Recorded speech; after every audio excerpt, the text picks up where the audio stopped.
Welcome back to the Molten Fantasy Sports Podcast. I'm your host, the Supercoach Brain, and I'm joined as always by my co-host, the Supercoach Mattrix, and we're here to talk about the Cronulla Sharks NRL Supercoach. Team preview, mate. A pretty exciting team and did pretty well last year. What are your thoughts on how the Sharks go this year? I think they're a fantastic football team. I'm excited to watch them play football. I'm not super excited, as we'll find out, to watch them play Supercoach. So I'm a little bit on the same page with you there. There are a couple of good options that we'll talk through, but I think there are definitely some fades from this side based on price. So I guess getting through that lineup again, we've got Will Kennedy at fullback. Personally, I'm not looking at him at all. Is he in your sights at all, Matty? Or nah, I just find him at an awkward price. Good footballer, not a great Supercoach player. So yeah, agreed. So on the wings, we've got Sione Katoa and Ronaldo Mulatalo. These guys, their whole backline essentially is very similar to what it was last year. The two guys that I want to mention are the two centres. Now, we've got Jesse Ramian on the right, and we've got Sifa Talakai on the left. Now, they're around the same price at about 618 and 635. Very similar average, 58 to 60. Matty, did you get burnt by Talakai last year? Did you pick him up in round 8 exactly like I did and never see another good score out of him for the rest of the season? Mate, never seen a good score from him last year. I'll never see a score from him ever again. I will never own Sifa Talakai ever again. I don't care if he drops to 400k. I'm off him. Yeah, he's my bust this year for the Sharks. I think that he is severely overpriced for his role. Look, don't get me wrong. We know what he can do. He's just not going to get. I don't feel like he's going to get the opportunity to be able to do that. I think teams clued onto him very quickly when they realised, and they just doubled him. And it created opportunities either side of him. But it's definitely not. Yeah, they're very aware of what he can do now, and I think they game plan for that pretty well. I don't know who has worse. I don't know who has worse nightmares. Sorry, mate. I don't know who has worse nightmares: Morgan Harper or the people that added him in round 8. I'm going to argue that the people that added him in round 8 feel worse, and we know how bad Morgan Harper felt after that for a while. Mate, his face was on the back of his eyelids, I reckon, as he closed his eyes at night. Yes. Tough, real tough. We've got a feel for the bloke. But, mate, the other guy I'm kind of interested in, and he fits into my smoky category for the Sharks, is Jesse Ramian. He's at again, that 618k, priced at a 58. Now, I feel like this is a guy that could be a 65 to 70 average kind of player with the work rate that he has. The guy can bust tackles, he can fend, no problem, takes a lot of runs.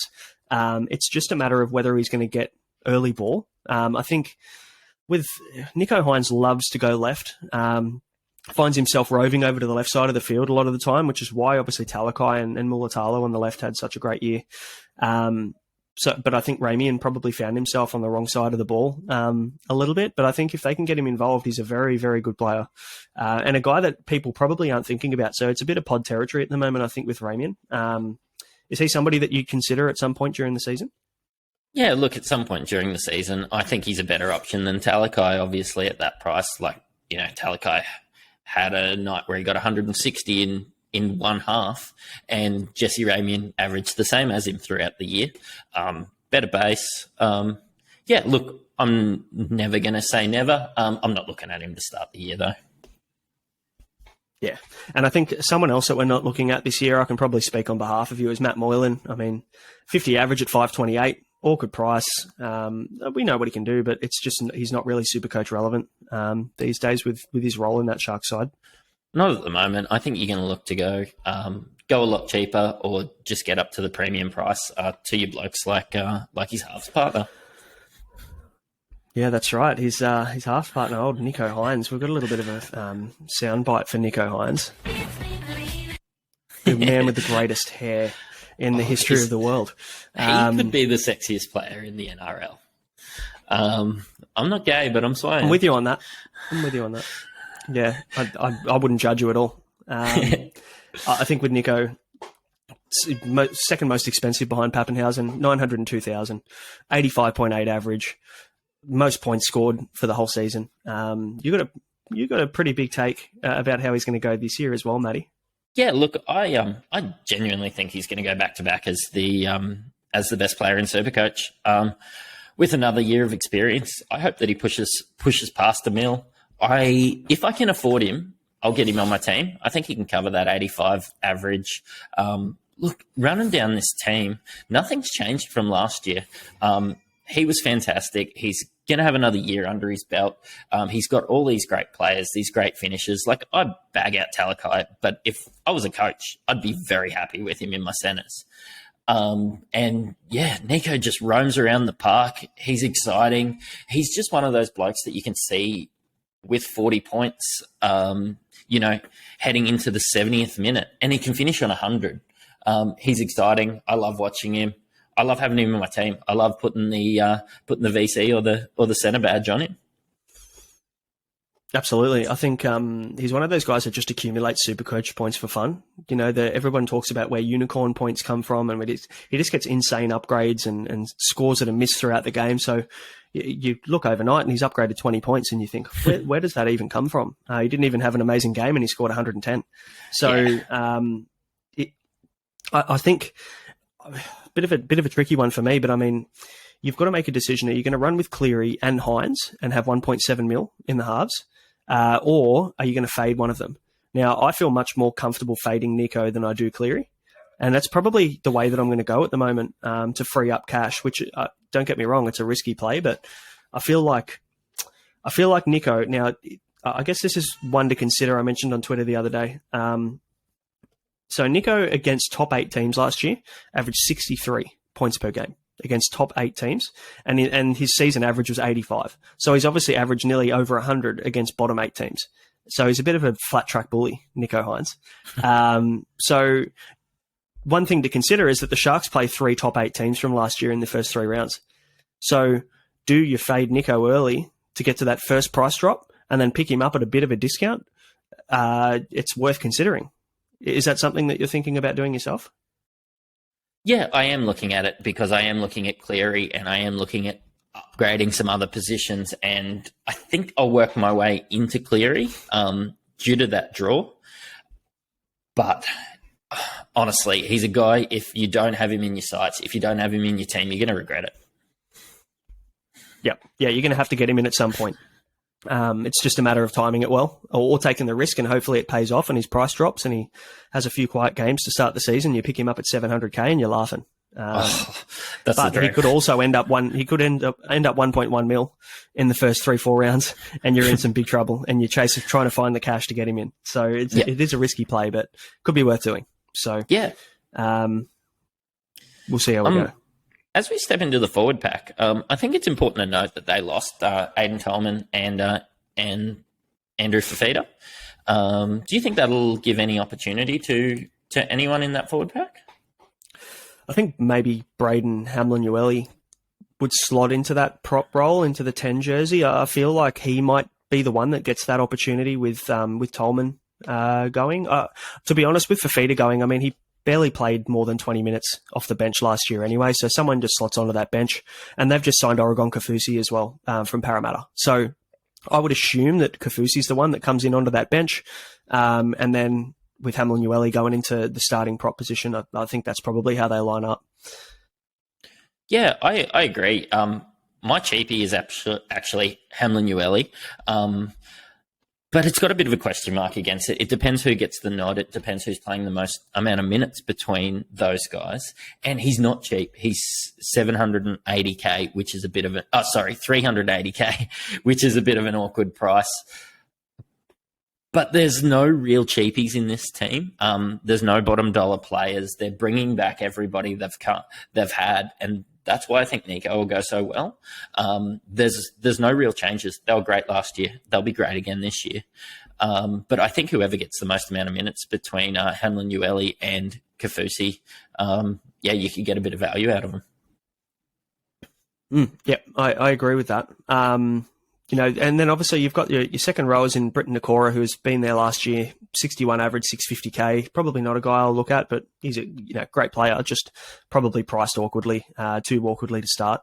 But the other guy I am looking at and I'm seriously considering is Teague Wilton at 493,000. the poor bloke was caught on the bench behind our mate Wade Graham last year for the majority of the season. And when he did get an opportunity, he actually played really well. And then obviously when Wade Graham came back from injury, he slotted back into that left edge role, which found Wilton essentially back on the bench. Now, Wade Graham's come out in preseason and basically said that he's starting on the bench this year and that Wilton has basically locked up that left edge second row role. Is he somebody that you look at? Because I'm certainly considering him. Yeah, look, I wasn't looking at him, but I didn't realise he'd be so cheap. Like, doing the eye test, turning on the telly, turning on a Sharks game, you look at Teague Wilton and you're like, what a fantastic football player, much like Nakora. He's 160k cheaper. I think if he gets the minutes, Wade Graham, I won't be looking at, even though he's, say, cheaper than Hamlin Ueli, who I considered a cheapie. He's definitely over the hill. I think he's banged up. I think he's got glue hands. I think Teague Wilton's somebody that you should consider.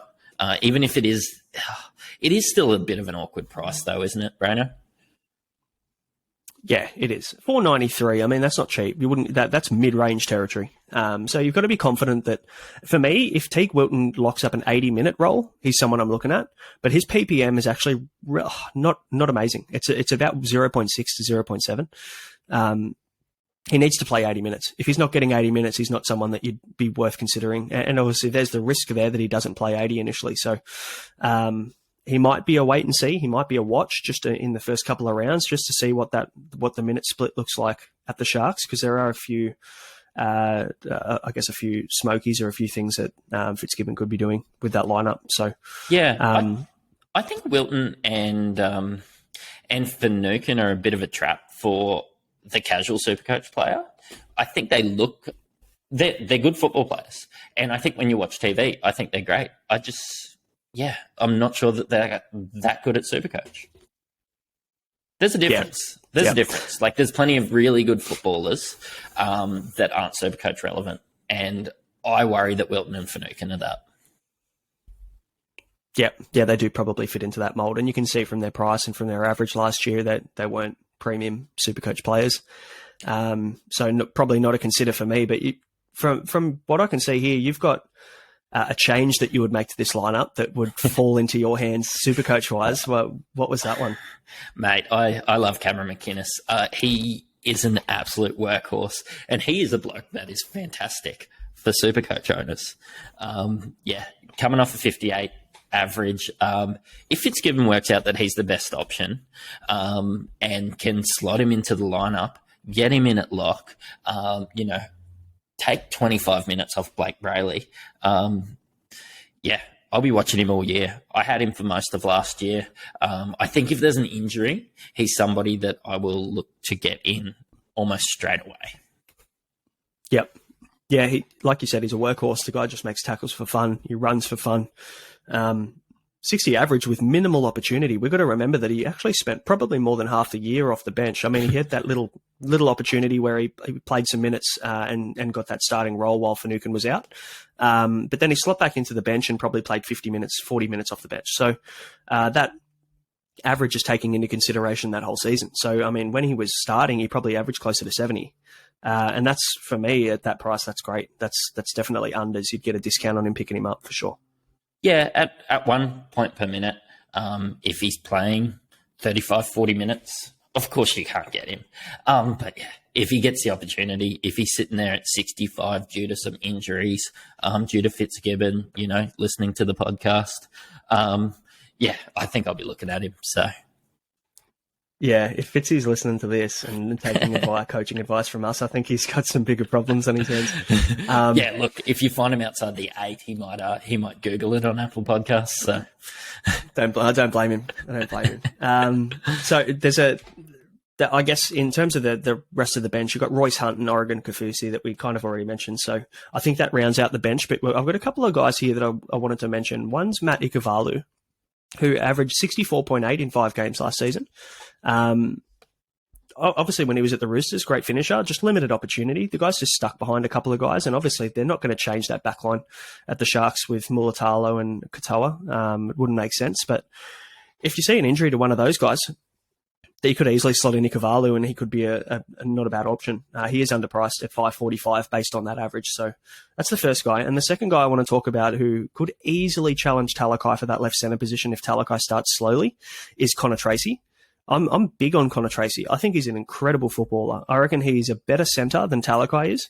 And I feel like he could easily start in round one Connor Tracy could easily start in round one at left centre. Yeah, what would you do with Talakai if Connor Tracy played in the centres? Would you just not play him, or do you think Talakai could just slot in, be a good second rower, and you'd push someone like Wade Graham into the retirement home?